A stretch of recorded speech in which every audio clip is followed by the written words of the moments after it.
Yes, sir! Boston Celtics news, boys. The Celtics want JJ Redick. So how do I know this, boys? Well, my boy Brown Woj, aka Shams from The Athletic, he reported over this past week that the Celtics, the Nets, and the 76ers are all interested in trading for JJ Redick. So why is this? Because lately, over the past week, the Pelicans have made several players available for trade, including Lonzo Ball, JJ Redick, and Eric Bledsoe. All three of these players are available to trade because the Pelicans are trying to make more minutes for their younger guys in Nickeil Alexander-Walker and Kira Lewis Jr.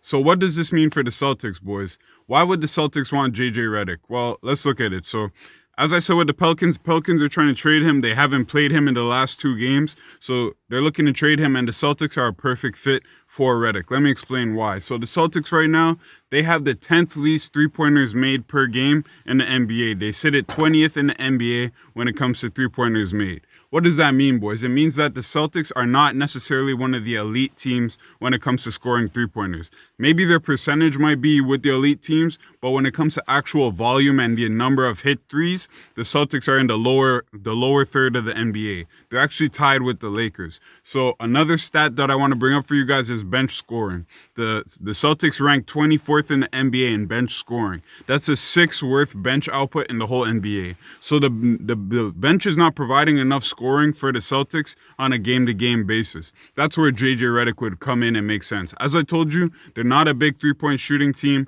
They're not getting a lot of production off the bench. JJ Redick will help solve both those problems. JJ Redick, he's 36 years old. For his career in the NBA, he's averaged about 41% from three. He's one of the best three-point shooters in NBA history. Right now, he sits 15th on the list of all-time three-point shooters when it comes to three-pointers made. So I think adding a guy like that to the Celtics will make sense. He could play with the starters. He could play with the bench. And the thing with the Celtics this season, guys, when it comes to the Celtics, every single week it feels like they're dealing with another injury.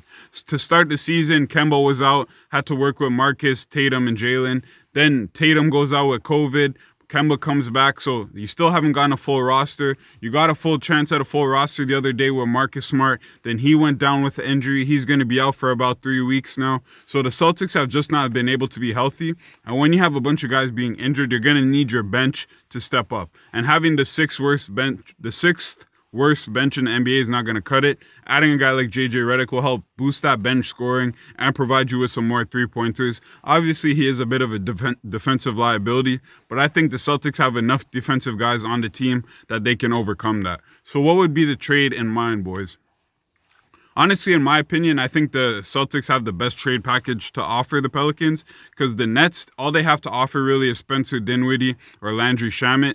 So it depends if the Pelicans have interest in that. The 76ers, all they have to offer is Danny Green, which wouldn't make sense because Danny Green is already a three-point shooter and he offers more defensively than JJ Redick does. So maybe they could package a bunch of smaller contracts, maybe like a Mike Scott, but I don't know how much interest the Pelicans have in that. Whereas the Celtics, they have the best offer in my opinion because they can use some of their trade exception that they got from trading Gordon Hayward to absorb JJ Redick's contract without having to send any salary back.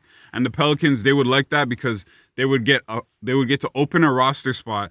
The Celtics could send over draft compensation, like maybe a couple second-round draft picks. So the Pelicans get draft picks, they get an open roster spot, and now they have more minutes at the guard position to play their young guards, which is what they wanted in the first place.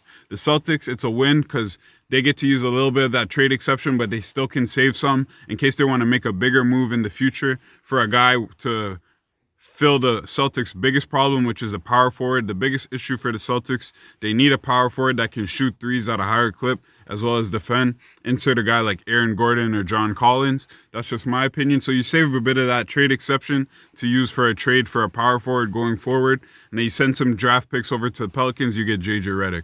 So that's my opinion, boys. That's a trade I think they should do. Use a bit of the trade exception and send over some second-round draft picks in exchange for JJ Redick. Let me know in the comments, what do you guys think about the Celtics going after JJ Redick? Do you think it makes sense? If not, what moves would you like to see the Celtics make? If you guys enjoyed this video, make sure you like the video and subscribe to the channel.